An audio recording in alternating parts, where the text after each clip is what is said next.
سوال: اگر کوئی شخص ہندوستان کے کسی خطے سے آج کے اس ہائی فائی دور میں پیدل حج کرنا چاہتا ہو، جبکہ اس کے پاس حج سفر کے تمام وسائل موجود ہوں، یعنی ہوائی جہاز سے وہ سفر کر سکتا ہو، اور اس کے علاوہ حج کے تمام اخراجات اور اس کا کاروبار بھی ہو، اور اس کے جانے کے بعد بظاہر اس کے کاروبار پر اثر بھی پڑنے کا اندیشہ نہ ہو، صرف اس وجہ سے کہ پیدل حج کرنے سے زیادہ ثواب حاصل ہوگا، تو کیا ایسے شخص کو پیدل حج کرنا چاہیے یا نہیں؟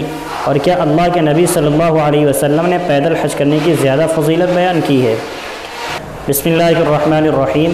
صورت مسئلہ میں پیدل حج کرنا جائز ہے، لیکن سنت طریقہ نہیں ہے۔ نہ آپ صلی اللہ علیہ وسلم نے پیدل حج کیا، نہ آپ صلی اللہ علیہ وسلم نے پیدل حج کرنے کی ترغیب دی۔ حدیث ترمذی شریف کی روایت ہے، حضرت انس رضی اللہ تعالیٰ عنہ سے مروی ہے کہ ایک عورت نے نظر مانی کہ بیت اللہ تک چل کر جائے گی، تو اس سلسلے میں آپ صلی اللہ علیہ وسلم سے دریافت کیا گیا، تو آپ صلی اللہ علیہ وسلم نے فرمایا کہ اللہ تعالیٰ اس کے اس چلنے سے بے نیاز ہے، اللہ تعالیٰ کو اس کا چلنا مقصود نہیں ہے اللہ تعالیٰ کو، اور نہ یہ شریعت کا مزاج ہے، نہ مطلوب ہے، نہ مقصود ہے، بلکہ شریعت کے جتنے بھی احکام ہیں، اللہ تعالیٰ نے جتنے بھی احکام نازل کیے ہیں، اس میں انسانوں کے لیے، ہمارے لیے، آپ کے لیے آسانیاں اللہ تعالیٰ نے پیدا کی ہیں۔ مثال کے طور پہ ہمیں شب معراج میں 50 نمازیں مل رہی تھیں، 50 نمازوں سے کم ہوتے ہوتے 5 نمازیں ہمیں ملی۔ کیوں؟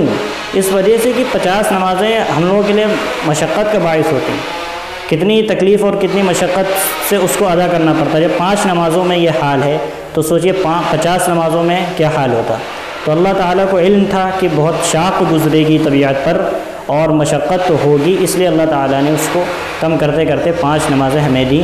اور اسی طریقے سے دیگر دوسرے احکام بھی دیکھیں شریعت کے۔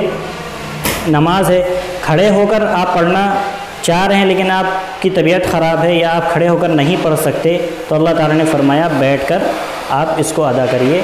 بیٹھ کر بھی نہیں پڑھ سکتے تو لیٹ کر پڑھیے، لیٹ کر نہیں پڑھ سکتے تو اشارے سے ادا کریے۔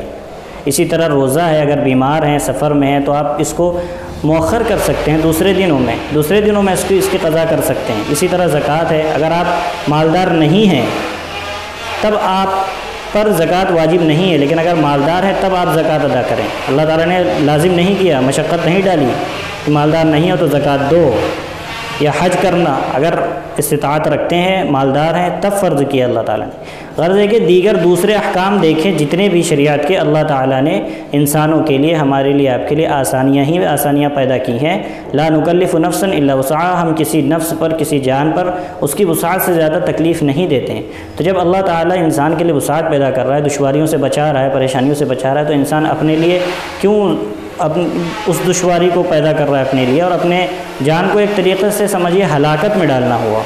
بھائی 1 کلومیٹر چلنے میں حالت خراب ہو جاتی ہے، انسان کئی دن بستر پہ پڑا رہتا ہے، اور اتنا لمبا سفر پیدل چل کر جانا، اب سوچئے 70 سال کا آدمی اگر یہ عزم کر لے تو یہ تو ہلاکت میں ہی، خود کو ہلاکت میں ڈالنا ہوا۔ لا تلقوا بأيديكم إلى التهلكة، اپنے آپ کو ہلاکت میں نہ ڈالو۔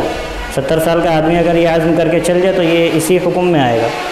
تو اس لیے شریعت کا مقصود نہیں ہے، نہ مطلوب ہے، بلکہ ایک ایڈونچر کے طور پر ایک انوکھا کام کرنے کی کوشش ہے۔ یہ انسان کا، اس کا ذاتی عمل ہے، جائز تو ہے لیکن سنت کے مطابق نہیں ہے۔